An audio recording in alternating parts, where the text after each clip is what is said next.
като възпяваме Твоето раждане, Богородице, всички Те хвалим като одушевен храм, защото Господ, който държи всичко в ръката си, се всели в Твоята утроба, освети, прослави и научи всички да Ти викат: радвай се, храм на Бог Слово, радвай се Ти, която си по-голяма от Светая Светих.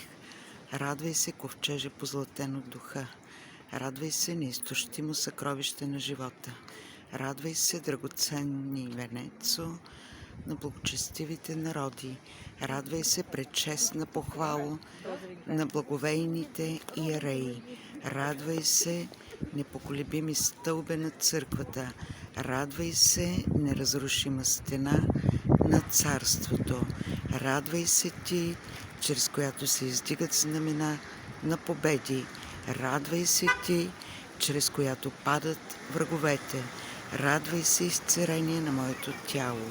Радвай се, спасение на моята душа. Радвай се, невесто неневестна.